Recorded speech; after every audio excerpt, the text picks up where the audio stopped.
What is it? If it's around, it'll come out. I like it okay.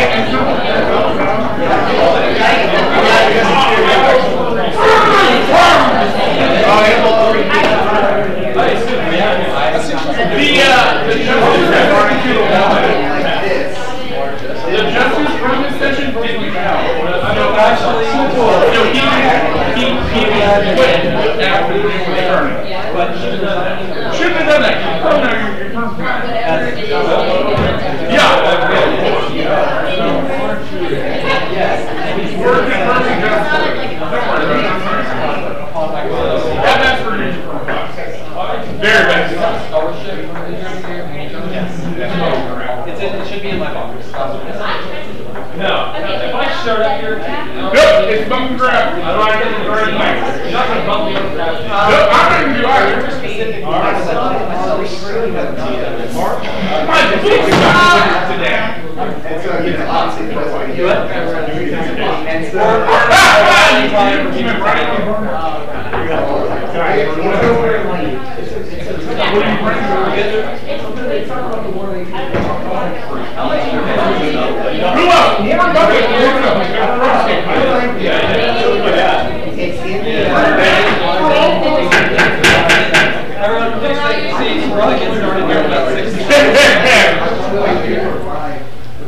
I didn't tell him we're keep that one.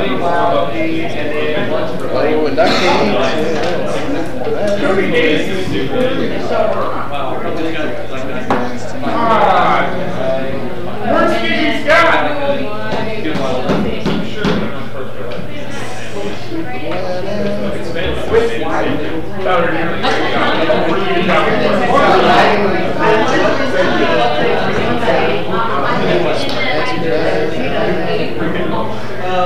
Yeah, it was. I mean, they don't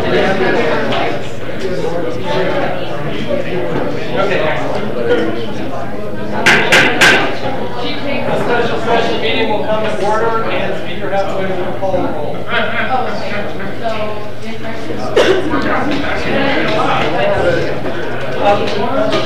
Quorum is 33.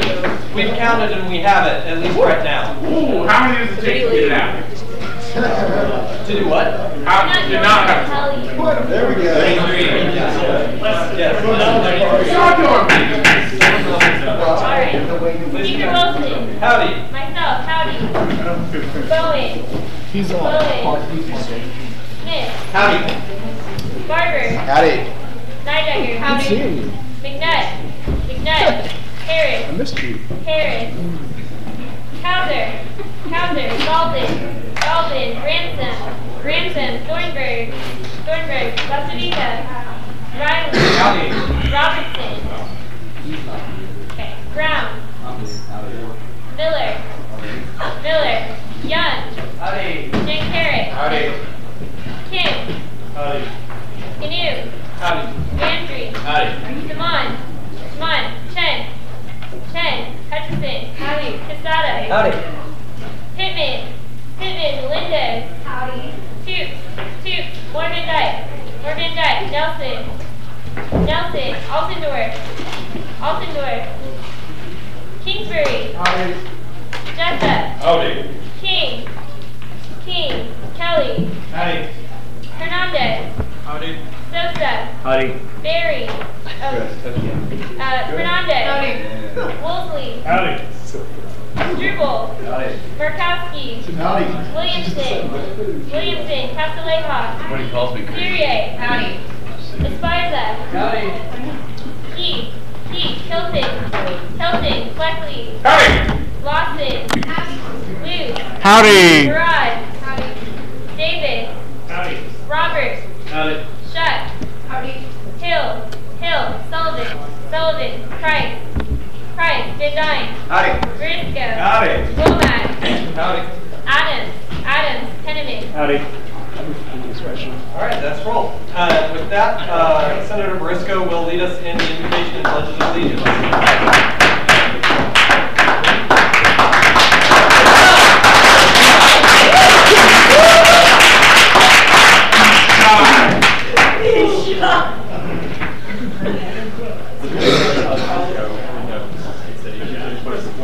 Please bow your heads and pray with me. Amen.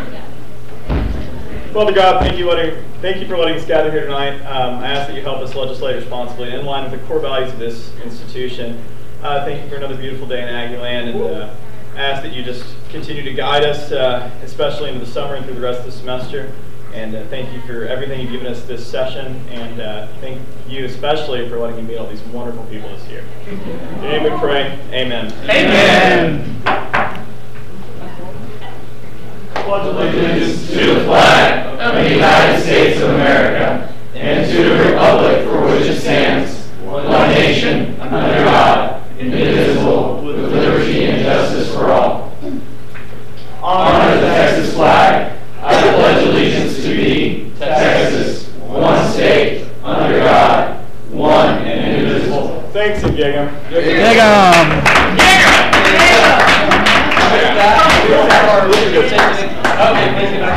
We'll have our mission statement and core values read. All right.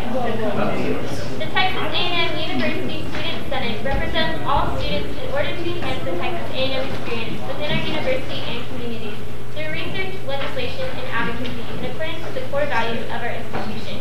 Our core values are excellence, integrity, respect, loyalty, leadership, and self-assurance.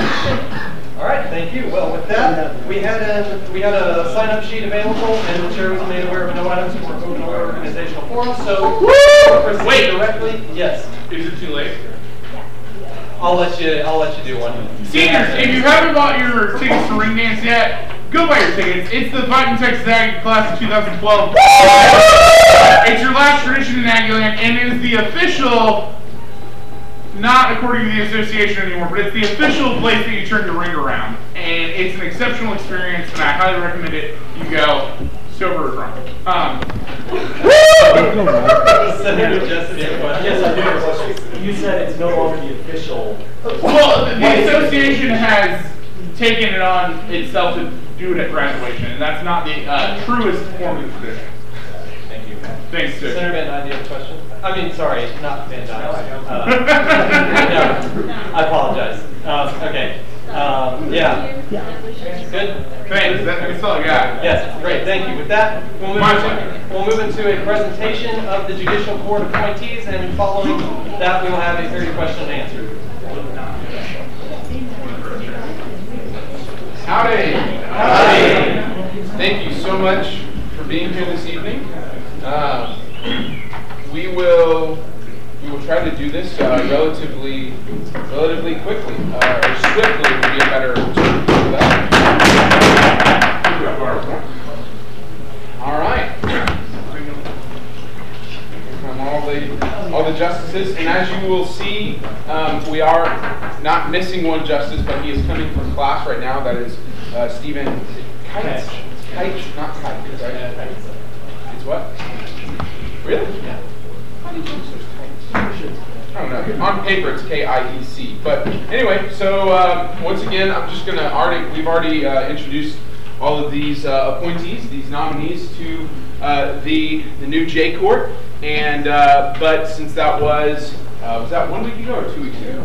That was just 1 week ago. Wow, there's a lot happening. The MSC's now open. That all happened. That's awesome. But real quick, just for the sake of it has been a week, if each of you could go down and introduce yourself, and hopefully Stephen will be here. And we'll just go ahead and move straight into the period of Q&A after they introduce themselves. So, howdy. I'm Posada, freshman, class of 2015, member of ACO and Fighting Texas Ag Band, freshman class senator, Poli Senator from San Antonio, Texas. Howdy, guys. Howdy. Julian Whitley, class of 2013, and political science major. My name is Chuck Arvin. I'm a political science and economics double major and junior going to the team. Howdy. Howdy. My name is David Bumpus. I'm a meteorology major from San Antonio in class of 2013. I'm Haley Williams. I'm a junior, class of 2013. I'm a human resources development major from Houston. I'm Chelsea Liu. I'm a political science and philosophy major in class of 2013. All right.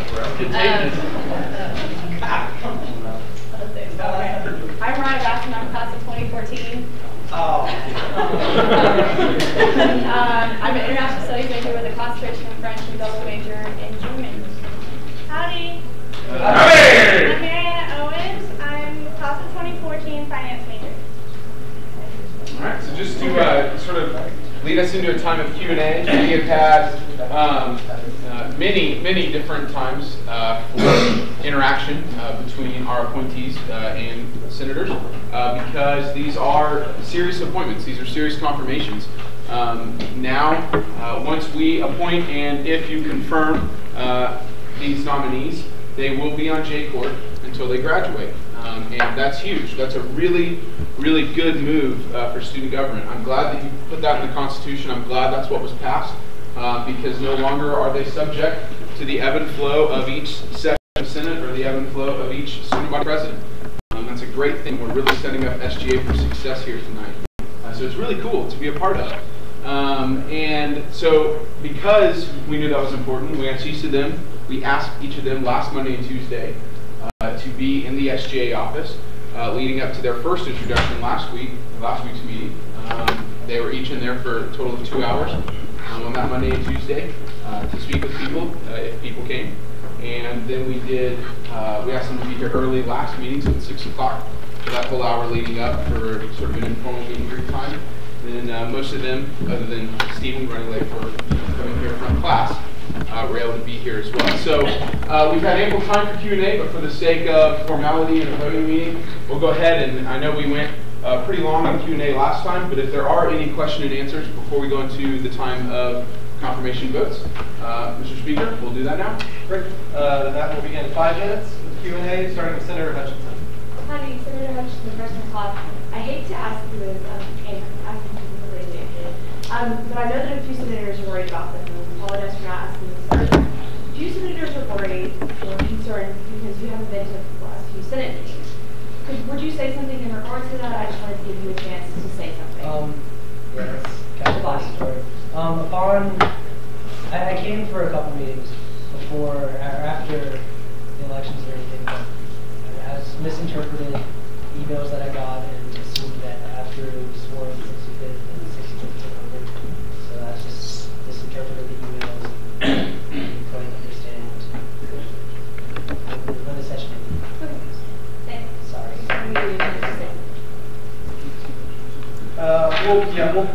Speaker will just pause briefly as a courtesy so you can introduce yourself.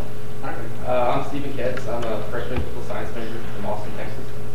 And I would be pleased to be an associate justice on the district court. Okay, great. With that, we'll return to question and answer with Senator Barisco. Howdy, Tyler Barisco, College of Science. This is directed to anybody up there who wants to answer it. Have you noticed many senators at your meet and greets that you've offered? I've definitely seen one. That's how I met Annabelle. Okay. There's no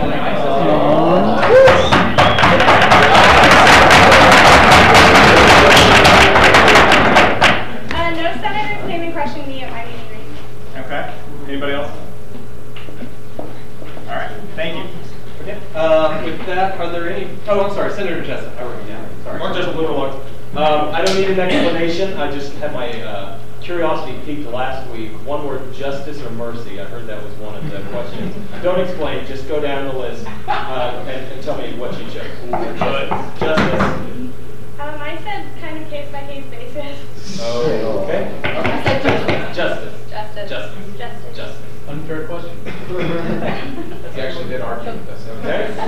Justice. Justice. Justice. Justice. Justice. All right. Thank you.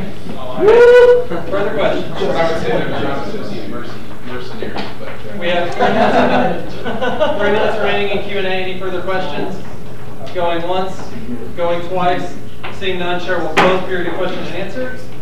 Jeff, if you could please take your report outside, and we'll have our J bar. Yes, you can. all right, thanks, Gigam. All right. With that, we will move into a period of debate, and per the bylaws, we will begin with debate against the nominees. And I'll see Chair McNutt to start. You have 2.5 minutes at Howdy. We don't do Well, no.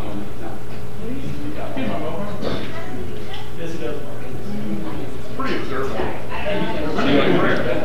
You want to awesome. I just kind of went crazy. Can we turn off that? I don't see why not. Or, I mean, I don't see why. Point of information is, are we filming? Huh? Are we streaming? Are we streaming? I don't know. I've filmed every meeting all the time. Yes. Okay.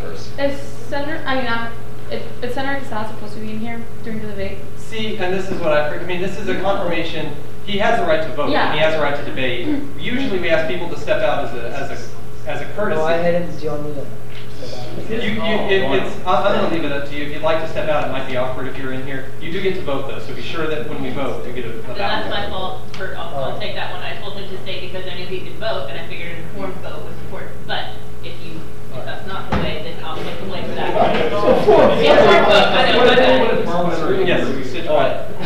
Under the new bylaws, they cannot all be considered at the same time unless we make a motion to do so. So can I make a motion with unanimous consent to combine all 9 appointments into one block? Are there any objections to considering all 9 at once? Going once, going twice, seeing none, we'll do that. We'll consider them all at once. Was that an objection? Okay, what's your objection? I'm still not certain if I want to confirm Andrew or not. Just and I wanted to know what other people thought about that because I have. Okay. I agree with that. I agree with her. Okay, then can we do this? Chair will entertain a motion that, without objection, he will be a separate vote. Yes. And Senator Casada will be a separate vote from the other 8. Is that without objection? Fantastic. Okay. All right, great. Then we'll do that. So we will begin. Information is, so are we filming or no? I'm sorry. Yes. No motion was made for executive session, and this is public record. Let's do that. So, executive session. Okay, motion's been made for executive session. This is debatable. Oh, God. Yes, this is debatable. Yeah, definitely. Point of parliamentary inquiry. Yes. Would I stop record and broadcast, or stop broadcast and still record? I believe you stop Stop broadcast, stop. Hold on. They have. They shouldn't have because you're not supposed to take minutes. So I'll give a brief. Or Scott, do you want to go? Can I give an explanation? Okay. Wait, is this debate? No, this is not debate. I will debate, but this is just an explanation of the. Okay. Yes. Do that. Okay. So the bylaws require that we film every part of every meeting, whether it's executive session or not. What executive session does is it kicks everyone out of the room, even like these areas here, so people can't listen through the doors. And the live stream itself is turned off. The camera will keep filming, but the live stream will not be on. So the people in the hall and stuff can't be watching me. It's basically completely private. The only people who can stay in, I believe, are the Chief Justice, the SVP, and the senators, and any ex officio officers, such as any advisors. And the advisors, right. And correct me if I'm wrong, Scott, but it is an impeachable offense to discuss what occurrences during executive session outside of the body, right? We retain confidentiality. If it's recorded up for display, how is that? It's not recorded for display. It's recorded for just for record. Oh, but the only person who will have that recording is the advisor. Right. So just so everyone's clear, let me just restate this. Before we go into this debate over executive session, if we go into executive session and you discuss anything that was stated during executive session outside of the body, it's an impeachable offense. Just so you know. So with that, I have to debate against first. I'll see Senator Gomez. I'd like to go into executive session. I'm sorry. Say that again. Well, it's on me for debating. But that's debate against the court. Oh, what are you debating against now? I apologize. This is executive session. That's what Senator Clark did. Never mind. Okay. Yes, state your point. Can I still make an objection to have someone else separate? Not right now. That we can return to that. You'll have to make a motion to split the question when we go back to that, but we're not there right now.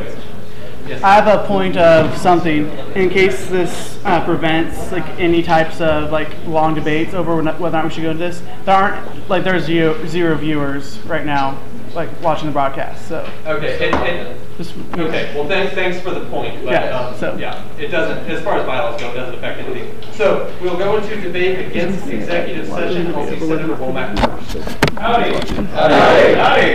So I don't know about you guys. I've not run for student senate to hide behind executive session. So this happens every single things get tense or things get tough, people want to say, oh no, I want to say stuff, but I don't want anyone to see it. I don't want people to know what I said, or I certainly don't want them to be here, so I would have to say it to their faces. That is completely not appropriate. We are Aggies. We conduct ourselves with integrity, and if you've got something to say, you should say it where everyone can hear you. You have to be transparent. I don't care if no one is watching. I don't care if no one is in here, if everyone would stay. It does not matter.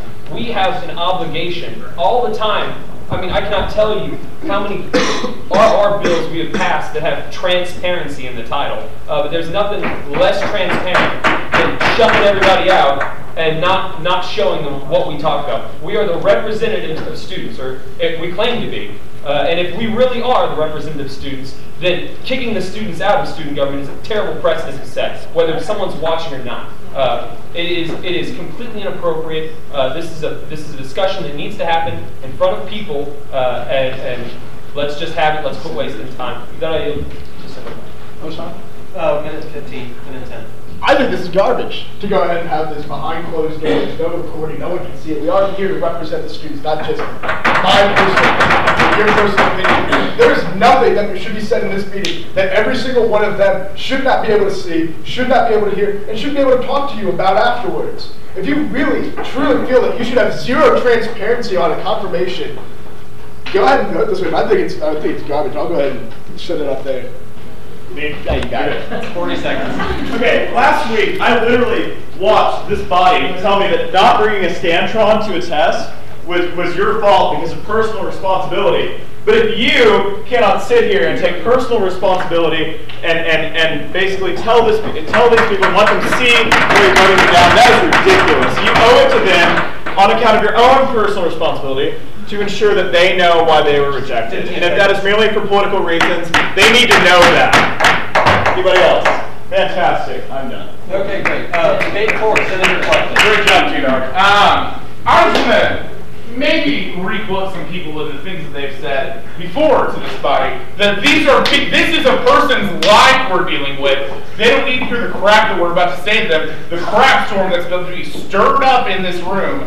Because we're Aggies and we should care about each other enough to where they shouldn't be subjected to that. If it is going to be for political reasons, let it be. That's fine. I reject people from the graduate program every day of my life at work. And it's terrible. And I send out very generic emails apologizing for it. So, we can do the same thing because we're Aggies and we have class. So don't let people see the crap storm that's being stirred up because this body is the way that it is. It's flawed, don't get me wrong. If there's not an aisle, you can't reach across it.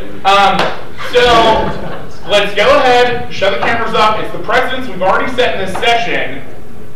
In our prior confirmations, we've always gone into executive session. Don't call them lies because they're not lies this time. Promise. We've done it with all the executive cabinet confirmations. We went into executive session. I know the fish agent did it. He was very frustrated with us. So get the hell over yourselves. Calm the hell down. It's going to be all right. Let's shut the camera off. It'll be on record. We'll get over it. We'll get out of here quasi quickly for us. And we can go and have a good night, maybe have a few glasses of schnapps. And with that, Those of you made the previous questions in a second. All in favor of previous question on executive session, please say aye. Aye! All opposed? Okay, all in favor of moving to executive session, please say aye. Aye! All opposed? Nay! Chair Feldman, yeah. All in favor? Wait, what is it required? 2/3, right, Scott? Yes. Yes, 2/3. All in favor of executive session, please stand. This four. If you want to move to executive session, please stand.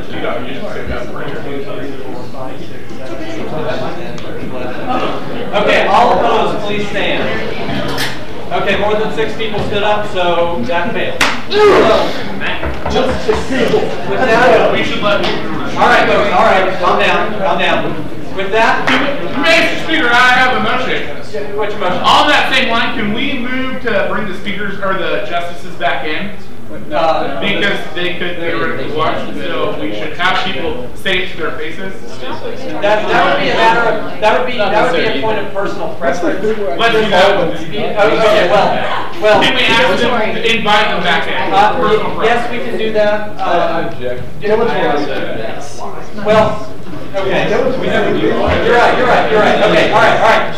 I get to make the decisions on whether or not that I'm going to see your point of personal preference. I'm going to say no because we've never done it before. If anyone else in the room walks outside and invites them back in, I can't say anything about that. But as a body, we're not going to invite them back in. So, does that make sense? Yeah. Okay, excellent. With that, we are returned to debate on the bill, on the motion. Okay, which set? Yes, and that's what I was going to say. So, first up, we're going to hear debate on the 8th, and then we will hear debate on Senator Casada. So that's what we will do first, starting with Chair McNutt. Howdy. Howdy. All right, just real quick, guys, before we get rolling, just know that there is very, very logical debate and reason why we should not confirm this court. First off, what's going to happen is a lot of people think that this has not been done the right way, that it's against the bylaws. The person who even wrote the bylaws, Cody Basu's not here anymore, is outraged by this. So there's a very legitimate argument not to do this because it's not legal. I know that it has gone through the J court, but that being said, there's a very good argument as to why we should not confirm them. Okay, now here's the thing. If you're worried about the people, okay, the people side of this, all right, then there's a way to fix this. Okay, if we don't confirm them now, then then what can happen is in joint session, the 65th can confirm them, as a lot of people believe the bylaw says. Okay, and then all of the people side of this can be fine. Okay, and at the same time, we can, basically everyone's happy, okay? The people that they want on the J court get on the J court, and nobody can argue the legality of it. Now here's the deal, what's about to happen is you're about to be debated against with a motion to where they're going to say, you might have a difference of opinion where you think this is legal or not. But if you have a difference of opinion, it's not like, oh, you can have your opinion, I can have mine. No, you will be demonized for it. Okay, how dare you believe that way? You're a bad Aggie if you believe that way. Okay, shame on you for not believing that way. Okay, that's what's about to happen. Okay, and don't be intimidated. All right, this is a simple, there's no reason to get heated. Okay, this is a simple difference of belief, one way or another. We're all Aggies, we're all friends, it doesn't have to get personal. You're not a bad Aggie, you're not hurting anyone personally by voting a certain way, but you vote with your conscience. Okay, and don't be intimidated by saying, if you don't believe the way that I believe, then you are wrong, okay? Because that's what's most likely about to happen. I hope it doesn't. I hope we're able to stay cordial, hope we're able to keep our seats and be okay. All right, I doubt that can happen, but that's what's about to happen. With that, how much time left, Cam? 30 seconds. I yield to, well, nobody for now, but I'm sure there'll be some now. So, okay. Thanks. Yeah. Point of personal preference. Yes, stage one. Can the justices be uninvited from the room? I just entertained the previous personal preference. I'm not going to entertain this one because I'm not trying to take a side here. Okay. So I'm not going to entertain any personal preference about whether the justices are in the room or not. The justices can decide whether or not they would like to be in the room. Okay. Yes, state your point. Are we still dividing the questions? Are we doing the 8 to 1? Yes, that's correct. Yes. So that right now we're on the 8th. Okay. So with that, debate 4, Senator Womack. Howdy. Howdy. Actually, compared to the things we've dealt with before, this is a good esoteric legal discussion, Thomas. I'm not going to get mad at anybody. Yeah, I mean, I really don't understand this. To me, this is a very simple issue. It's very cut and dry. Basically, you have a choice. You can do what you think is right, or you can do what is right. And what is right is following the rules of the government. What? Okay. It's, it is not the legislative body, it is not our responsibility to ignore what the J Court said and say, because we don't agree with you, J Court, we are not going to confirm these people and let the 65th do it. In essence, doing that, it violates the separation of powers of student government in a very fundamental way. You're basically saying, well, I didn't get my way. I didn't get my way in how I think the bylaws and the Constitution should be interpreted, and therefore I'm just going to be obstructionist and not pass them. It's fine, we can have that argument, but understand that you are clearly violating the Constitution of student government, which says the responsibility of interpreting the Constitution is a responsibility of the judicial court. And trying to circumvent that is just wrong. It's just not a good idea. It's not following the rules. And as far as the intent of the author, I actually was a part of this constitutional update, and the one section I focused on was this. And I thought it was plain as day to everybody that the old group, the old executive council, would appoint the incoming justices. Otherwise, you have a new exec council appointing people that they might have overseeing a suit against them. That doesn't make any sense at all. In a federal sense, maybe it might make sense because there's more time removed. These people are going to be a lot more in and out, and I don't think that's a logical way for the court to operate. If you remember anything I've said, just understand that it doesn't matter whether or not we like what the court ruled. If you're going to be someone that follows the rules, if you're going to be someone that listens to the Constitution of the Student Government Association, we don't have a choice. We have to say, okay, the court said it's the responsibility of the 64th session to appoint these people, and that's our responsibility. Do not default on that responsibility. Do not shirk that responsibility just because it did not go your way. That, if anything, is inappropriate. Not following the Constitution. Separation of powers is inappropriate. Point of information. Stage point. And clarification, just for clarification, not a person. Sure. When do the old justices stop being relevant? No offense. I mean, does that when are they dissolved? At the conclusion of joint session. Okay, so they are still legitimate people. They still. Yes. And I'm not trying to be comedic about this because I really don't understand. They still act as a. This was the ruling that was brought down by J-Court. This was my understanding during the discussion. The current court continues serving until the changeover to the 65th. Okay. At which point that's perfect. Right. That's fine. That's okay. What these people are debating. I was just looking for my point. My first point of information is how many of the justices who participated in the trial that had the decision that allows this, how many of them were either applicants for reappointment or participated in the interview process? So how many total were there in the room, and how many of them were either applicants or? I'm close to ruling dilatory, but I'll direct it over probably. There were 4 people who were applicants, but no one knew. Well, yeah, but who sat in on the trial? I believe there were 2, 4, or 5. I'm not 100% sure, but no one knew if they were going to get picked or not. So, point of information: is that a minority of the court? Majority. Well, 4 or 5, depending on. Wait, no, that's not a majority. Well, that's not including myself. Okay, so that. Okay, so my original point of information was including someone who participated in the interview process. So that would be the majority. Okay, this is getting close to debate. Do you have another question? Well, I have it, so. Okay. Well, actually, you know what? You're next up for debate, so go ahead and start. Okay. So there are a few things going on here. The constitutional issue, for those of you who aren't familiar with it, and don't feel bad if you aren't, because it's a little bit strange. Basically, the Constitution says that at the conclusion of the 64th session, that's May 1st, the old court leaves office. So these are appointments for the new court, which starts May 1st for the 65th session. The Constitution also says that the power of appointment for the 65th session goes to the new student body president, i.e. not Jeff. The judicial court decision that Senator Womack is citing does not cite any text in the Constitution at all. You can read it on their website. Basically, all it says is, this is what we believe, this is what, there's a controversy, this is what we've decided because shut up.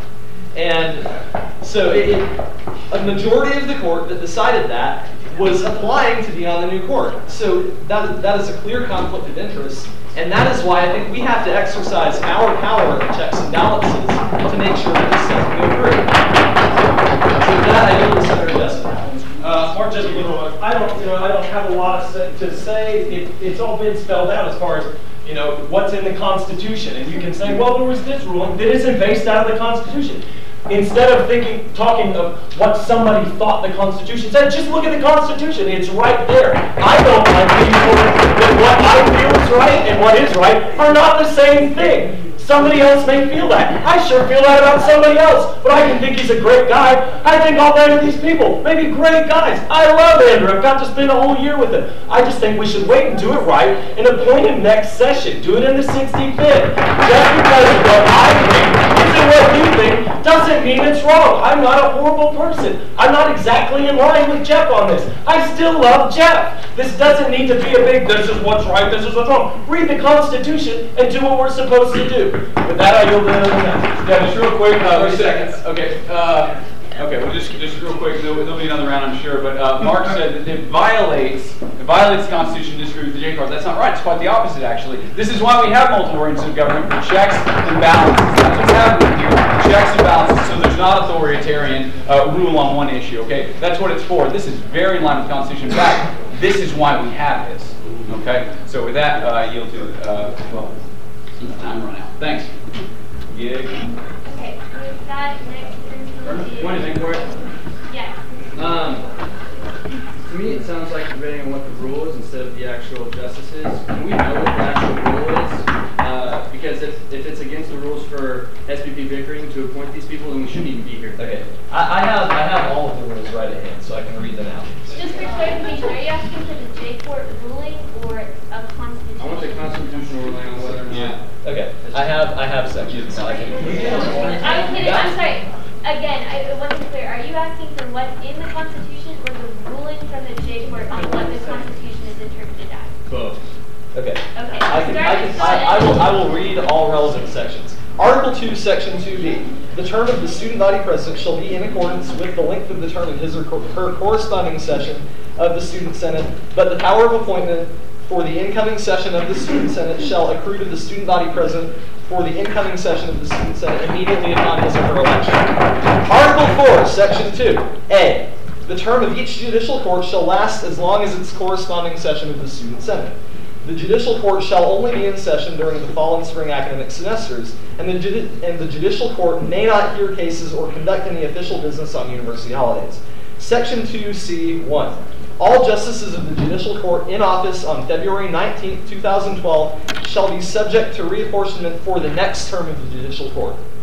And then finally, Section 2C2, all justices of the judicial court in office on February 19, 2012 shall remain in office until the conclusion of the 64th session of the student senate, unless they are impeached, resign, violate the judicial court's attendance policy, or violate the grade policy contained in the Constitution. Okay, and I can also read those. I will let. I would like to read. Right, and so he gets to do it, basically. Again, what we said is that that's fine. It was argued to us that the way that was. Are we hearing the ruling or are we hearing your debate against it? I mean, I can read the ruling. I think that's what the question was, to read the ruling, not your. I have another point of information before you go. If we were appointing these people for life, and you just read they're only appointed for a session, is that the old Constitution? Is that the old ruling? Because we're getting two different things here. Okay, can I explain? Yeah. Okay.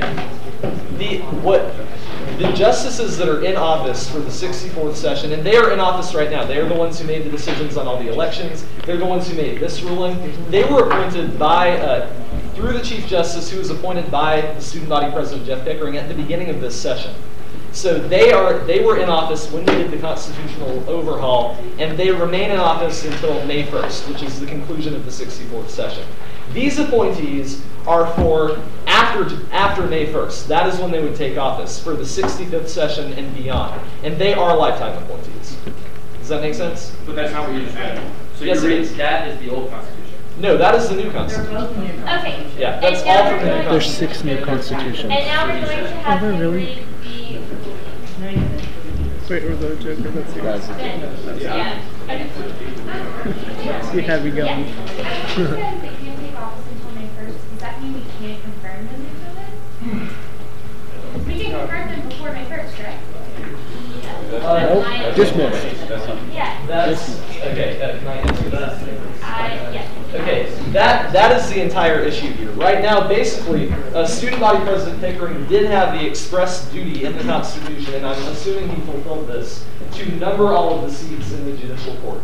So that means Justice Rowe might have been Justice Rowe of place 1, or seat 1, or whatever. Was that done? Yeah, that was done. I fulfilled all of my constitutional duties, including appointing. Okay. Yes. Okay. So the new nominees. So someone else is being, because Justice Rowe is leaving, a new nominee is being nominated for place 1. So which of the 9 would that be? So how is this answering?